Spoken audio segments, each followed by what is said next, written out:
Hello and welcome दोस्तों, स्वागत है आपका हमारे यूट्यूब चैनल में। दोस्तों आज इस वीडियो में हम बात करने वाले हैं बीए सेकेंड ईयर इकोनॉमिक्स यानी कि बीए द्वितीय वर्ष अर्थशास्त्र के प्रथम प्रश्न पत्र के एक मोस्ट इंपॉर्टेंट क्वेश्चन जो कि है मुद्रा विस्फीति या मुद्रा संकुचन क्या है, इसके कारणों तथा विभिन्न प्रभावों की व्याख्या कीजिए, इसे कैसे रोका जा सकता है। दोस्तों ये काफी इंपॉर्टेंट क्वेश्चन है जो 2006, 2008, 2012, 2017 और 2018 के एग्जाम में पूछा जा चुका है। तो चलिए देखते हैं कि इसका उत्तर क्या होगा। तो यहाँ पे दिया हुआ है मुद्रास्फीति की सर्वथा विपरीत अवस्था को संकुचन या विस्फीति कहते हैं। जो मुद्रास्फीति मैंने मुद्रास्फीति को जो है दोस्तों पिछली वीडियो में पढ़ा चुका हूँ, वहाँ पे आप जाकर देख लीजिए कि मुद्रास्फीति क्या होती है, उसके लिए आप आंसर एग्जाम में कैसे लिखेंगे और मुद्रास्फीति के कारण और नियंत्रण सब मैंने वीडियोस में बता दिया है, तो वहां से आप जाके देख लीजिएगा। तो मुद्रास्फीति की सर्वथा विपरीत यानी कि मुद्रास्फीति जो होती है उसकी विपरीत अवस्था को विस्फीति कहते हैं। यह भी मुद्रास्फीति के समान एक आर्थिक रोग है। मुद्रास्फीति के समान यह भी आर्थिक रोग है। दोस्तों आप मुद्रास्फीति वाला वीडियो जरूर देख लीजिएगा, जिसका लिंक मैं डिस्क्रिप्शन में भी दे दूंगा, जिससे कि आपको इन दोनों में अंतर करने में आसानी हो। तो मुद्रास्फीति के समान एक आर्थिक रोग है। क्राउथर के अनुसार मुद्रास्फीति वह स्थिति है जिसमें मुद्रा का मूल्य बढ़ता है और वस्तुओं का मूल्य घटता है। दोस्तों एक नॉर्मल सा परिभाषा है जो क्राउथर ने दिया था, लेकिन यह परिभाषा जो है अस्पष्ट और दोषपूर्ण है। कुछ लेखकों ने मुद्रास्फीति को मुद्रा की मांग और पूर्ति से संबंधित किया है। दोस्तों जो कुछ लेखक हैं उनमें से प्रोफेसर पीगू के अनुसार जो है मुद्रास्फीति विस्फीति वह स्थिति है जबकि वस्तुओं और सेवाओं की मात्रा मौद्रिक आय की तुलना में तीव्र गति से बढ़ती है। यानी कि जो वस्तुएं और सेवाएं हैं उनका उत्पादन बहुत तेजी से होता है, जबकि मौद्रिक आय जो होती है, जो कमाई होती है, वो कम होती है। यहाँ पे जो प्रोफेसर पीगू कहते हैं, क्राउथर की भी परिभाषा कुछ हद तक सही है, लेकिन इसमें जो है वस्तु का मूल्य और मुद्रा का मूल्य को लेकर परिभाषा दी गई है, लेकिन ये उतना उचित परिभाषा नहीं होता है। इसीलिए प्रोफेसर पीगू की परिभाषा को हम उचित मानते हैं कि मुद्रा विस्फीति वह स्थिति है जबकि वस्तुओं और सेवाओं की मात्रा मौद्रिक आय की तुलना में तीव्र गति से बढ़ती है। तो ये था दोस्तों मुद्रा विस्फीति की परिभाषा। अब देखते हैं मुद्रा विस्फीति के लक्षण क्या क्या है। मुद्रा विस्फीति के लक्षण: जब उत्पादन बढ़ रहा हो और मौद्रिक आय घट रही हो। मुद्रा विस्फीति कब होगी? जब उत्पादन जो हो बहुत तेजी से बढ़ रहा हो, लेकिन जो मौद्रिक आय है, जो कमाई हो, वो घट रही हो।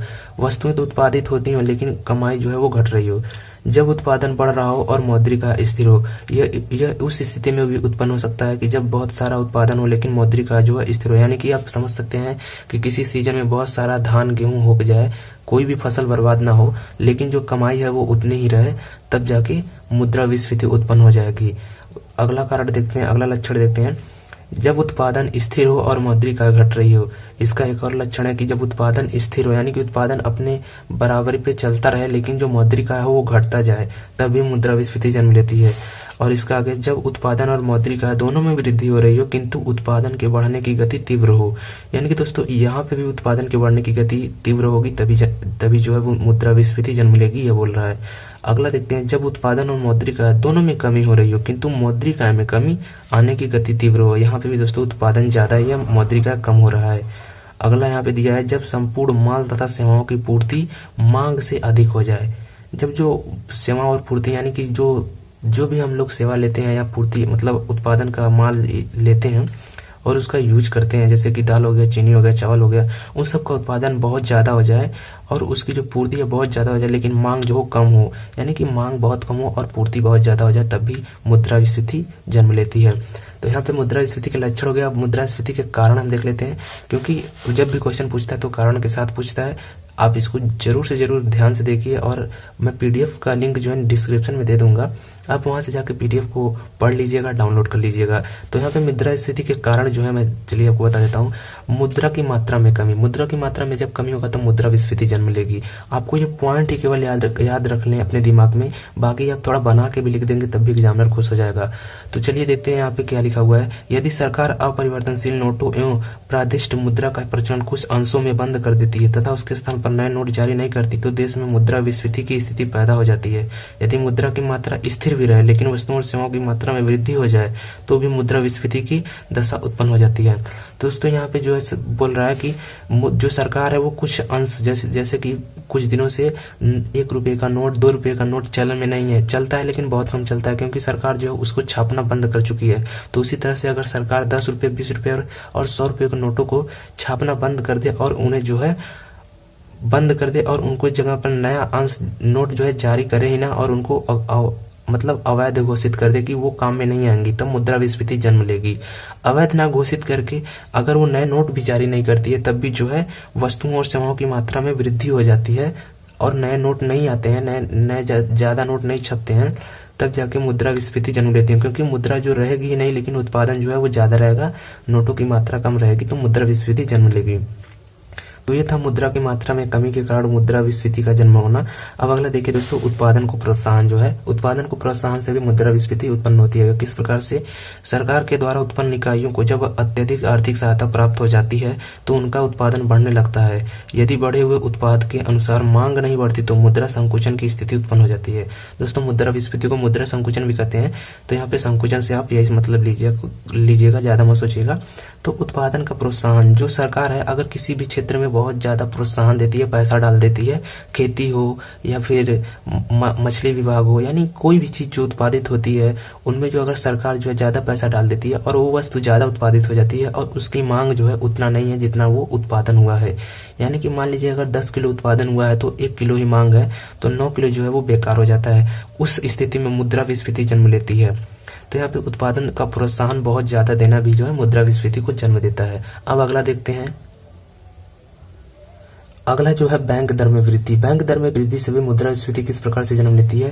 यदि देश का केंद्रीय बैंक बैंक दर में वृद्धि कर देता है तो उसका अनुसरण करते हुए अन्य बैंक भी ब्याज दर बढ़ा देते हैं। इसके फलस्वरूप देश में साख की मात्रा कम हो जाती है, जो मुद्रा विस्फीति को जन्म देती है। दोस्तों यहाँ पे बैंक दर अगर आपको नहीं समझ में आ रहा हो तो मैं बता दूं कि जो केंद्रीय बैंक है वो व्यापारिक बैंक, यानी कि जो स्टेट बैंक, इलाहाबाद बैंक है, इस तरह के बैंक है जिनसे हम जाकर डायरेक्ट कांटेक्ट करके लोन वगैरह लेते हैं या पैसा जमा करते हैं। हम केंद्रीय बैंक यानी रिजर्व बैंक में पैसा वगैरह तो जमा नहीं करते, लेकिन जब केंद्रीय बैंक जो है इन बैंकों को लोन देती है यानी नोट छाप के देती है तो उनमें कुछ न कुछ ब्याज जोड़ती है, तो उसे कहते हैं बैंक दर। जो केंद्रीय बैंक लेता है उसको बैंक दर कहते हैं। तो वही कह रहा है कि जब केंद्रीय बैंक बैंक दर में वृद्धि कर देता है तो उसका अनुसरण करते हुए अन्य बैंक भी ब्याज दर बढ़ा देते हैं। जब केंद्रीय बैंक ज्यादा ब्याज लेता है लोन्स पे, तो जो व्यापारिक बैंक है वो भी ज्यादा लोन पे ज्यादा ब्याज लेते हैं। इसके फलस्वरूप देश में साख की मात्रा कम हो जाती है, क्योंकि जब ज्यादा ब्याज लोन पे लगता है तो लोग लोन लेना पसंद नहीं करते, क्योंकि बहुत सारा ब्याज देना पड़ता है। तब जाकर मुद्रा विस्फीति को जन्म देते हैं। यानी कि जब ब्याज नहीं लोग लेंगे तो उनके पास पैसा नहीं जाएगा और धंधा पानी नहीं करेंगे, तो मुद्रा विस्फीति की समस्या जन्म होना जायज सी बात है। खुले बाजार की क्रियाएं किस प्रकार से मुद्रा विस्फीति को जन्म देती हैं?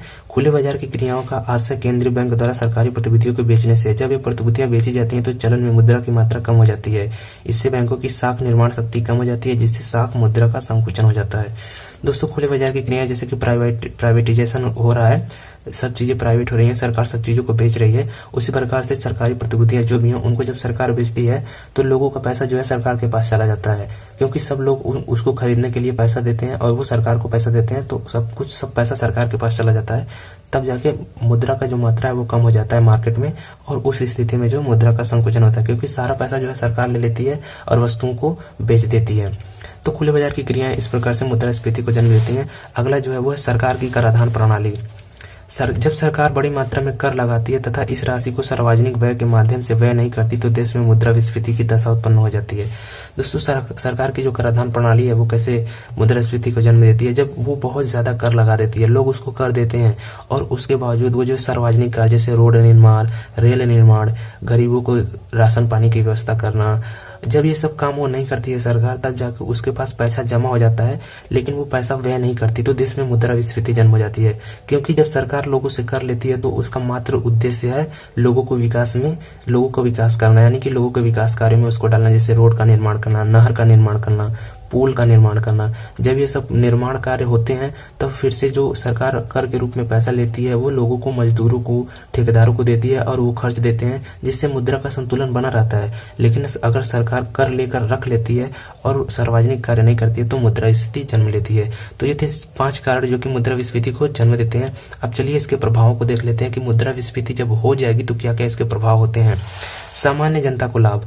मुद्रा विस्फीति के कारण मूल्यों में गिरावट आती है, जिससे सामान्य जनता को लाभ होता है, क्योंकि सब वस्तुएं सस्ती मिलने लगती हैं। तो दोस्तों मुद्रा विस्फीति में क्या होता है कि उत्पादन बढ़ जाता है, जिससे कि लोगों को वस्तुएं सस्ती मिलने लगती हैं, क्योंकि मांग जो है वो कम हो जाती है, लेकिन वस्तुएं जो है वो ज्यादा रहती हैं। अब वस्तुओं को बेकार फेंकने से अच्छा है सस्ते में बेच देना, इसलिए जो है सब वस्तुएं सस्ती हो जाती हैं और सामान्य जनता को लाभ मिलता है। दूसरा इसका प्रभाव जो है ये एक अच्छा प्रभाव है, लेकिन कृषकों को हानि होती है। यहाँ पे देखिए, कृषि पदार्थों के मूल्य अत्यधिक गिर जाने के कारण किसानों को उत्पादन का मूल्य कम मिलता है, जिसके फलस्वरूप उन्हें खेती संबंधी और निजी खर्च चलाने के लिए उधार लेना पड़ता है और वह ऋणग्रस्त हो जाते हैं। दोस्तों, जब जो एक किसान जो है अच्छी खासी फसल पैदा करता है ज़्यादा खाद पानी और पैसा लगाकर, और जब उसका मूल्य कम मिलता है, यानी कि जब वो उसे बेचने जाता है और उसका मूल्य जो है कम मिलता है, तो उससे क्या होता है, उसके फलस्वरूप उसे खेती संबंधी यानी अगली खेती के लिए जो है लोगों से उधार लेना पड़ता है, और निजी खर्च भी होता है जो उसके लिए भी उधार लेना पड़ता है, जिसके वो ऋणग्रस्त हो जाते हैं, यानी कि वो लोगों के ऊपर कर्ज का बोझ हो जाता है किसानों के ऊपर। तो इस प्रकार से किसान जो है मुद्रास्फीति के चपेट में आ जाते हैं और बहुत से लोग आत्महत्या वगैरह भी कर लेते हैं। तो कृषकों को इससे हानि होती है, श्रमिकों को भी हानि होती है। किस प्रकार से होती है? मुद्रास्फीति की स्थिति श्रमिकों के लिए हानिकारक होती है, क्योंकि ऐसे समय में उद्योग धंधों के ठप हो जाने से श्रमिकों को काम से हटाया जाता है, जिससे उनमें बेरोजगारी फैलती है। श्रमिकों को हानि इसलिए होती है कि मुद्रा की मात्रा जो है मार्केट में कम हो जाती है, सबके पास मुद्रा कम होती है, तो लोग जो है मजदूरों का छटनी प्रारंभ करते हैं, यानी जो अच्छे मजदूर होते हैं उनको केवल रखते हैं, जो थोड़े से भी खराब होते हैं, ज्यादा काम नहीं कर पाते उनके वो लोग निकाल देते हैं, जिससे जो है बेरोजगारी फैलती है, सभी लोग बेरोजगार हो जाते हैं और इससे श्रमिकों को हानि होती है। अगला देखते हैं, बैंकिंग व्यवस्था को धक्का। मुद्रा संकुचन की स्थिति में बैंकिंग कंपनियों का कार्य बिल्कुल संकुचित हो जाता है और कुछ संस्थाएं अपना कार्य भी बंद कर देती हैं। जब मुद्रा संकुचित हो जाता है, यानी कि मुद्रा की मात्रा मार्केट में कम हो जाती है, तो लोग पैसा जमा नहीं करते, लोन नहीं ले पाते सही से, जिससे कि बैंकिंग क्रियाएं ठप हो जाती हैं और उनको धक्का लगता है। और कुछ बैंक तो जो बंद भी हो जाते हैं, क्योंकि उनके पास पैसा ही नहीं होता, तो वो इधर उधर देंगे कहाँ से और लेंगे कहाँ से, इसीलिए जो है बैंकिंग व्यवस्था को धक्का लगता है। अब देखते हैं कि इसके आगे कौन सा बचा है। इसके आगे देखें तो सरकार की आय घटना। सरकार की आय किस प्रकार से घटती है? मुद्रास्फीति के प्रभाव स्वरूप जनता की मौद्रिक आय कम हो जाती है और उनकी कर देने की शक्ति घट जाती है। फलत सरकार को कर वसूली में कठिनाई होती है, इससे सरकार की आय कम होने लगती है। दोस्तों, जब जाहिर सी बात है मुद्रास्फीति होगी तो सबके पास पैसे कम होंगे, क्योंकि सारा पैसा जो है सरकार के पास होगा या तो पैसा होगा ही नहीं। तो जब मुद्रास्फीति होती है तो सरकार की आय घट जाती है, क्योंकि लोगों के पास पैसे ही नहीं होते हैं, तो लोग कर नहीं दे पाते हैं, यानी कि जो टैक्स जो है वो भर नहीं पाते हैं। जब टैक्स नहीं भरेंगे तो सरकार की जो है आय घट जाएगी और सार्वजनिक कार्य कम होने लगेंगे। इसलिए मुद्रास्फीति एक प्रकार से इस तरह से प्रभाव डालती है, जिसमें से हमने 5 प्रभाव देखे। अब आगे देखते हैं मुद्रास्फीति पर नियंत्रण के उपाय, यानी जो मुद्रास्फीति है उसको नियंत्रित कैसे किया जा सकता है। इसमें भी हम पांच नियंत्रण देखेंगे कि उनको कैसे किया। 5 उपाय हैं जो मुद्रास्फीति को नियंत्रित कर सकते हैं। चलन की पूर्ति में वृद्धि। मौद्रिक नीति इस ढंग से अपनाई जानी चाहिए जिससे चलन में मुद्रा की पूर्ति बढ़ जाए। इसके लिए मुद्रा का निर्गमन जहां तक संभव हो बढ़ाना चाहिए। तो दोस्तों, मुद्रास्फीति को अगर कम करना हो तो सरकार को ज्यादा से ज्यादा नोट छापने चाहिए और उनको चलन में लाने चाहिए। जैसे कि सरकार को नोट छाप के बहुत से सारे काम जो होते हैं उनको करवाना चाहिए। सामाजिक कार्य जैसे रेल पुल का निर्माण, उससे जो लोग बेरोजगार हैं उनको रोजगार मिलेगा और मुद्रा का जो है वो प्रसार होगा, निर्गमन होगा और इसका जो मात्रा जो है मार्केट में बढ़ जाएगी, जिससे कि मुद्रास्फीति कम होगी। आगे देखिए, सरकारी व्यय में वृद्धि। अगला यही है कि मुद्रा संकुचन के समय सरकार को विभिन्न प्रकार के विकासात्मक कार्यों को प्रारंभ करके सरकारी व्ययों में वृद्धि करनी चाहिए, जिससे जनता के हाथ में अधिक क्रय शक्ति पहुंच सके। तो सरकारी व्ययों में वृद्धि भी मुद्रास्फीति को कम कर सकती है, क्योंकि जब सरकार जो है सरकारी व्यय करेगी, सरकारी खर्च करेगी सरकारी पैसों को, यानी कि जो रेलवे का निर्माण है, सड़क का निर्माण है, पुल का निर्माण है, इन सब और भी बहुत सारे निर्माण काम है, उन निर्माण कार्यों में पैसा खर्च करेगी तो जनता के पास पैसा बढ़ेगा और उनके जो है क्रय शक्ति बढ़ेगी। करों में छूट करके भी मुद्रास्फीति को कम किया जा सकता है। जैसे कि मुद्रास्फीति का प्रभाव कम करने की दृष्टि से सरकार अनेक क्षेत्रों में करों की मात्रा कम कर देती है, ताकि जनता के पास उपयोग के लिए अधिक क्रय शक्ति हो जाए और वह अधिक वस्तुओं की मांग कर सके।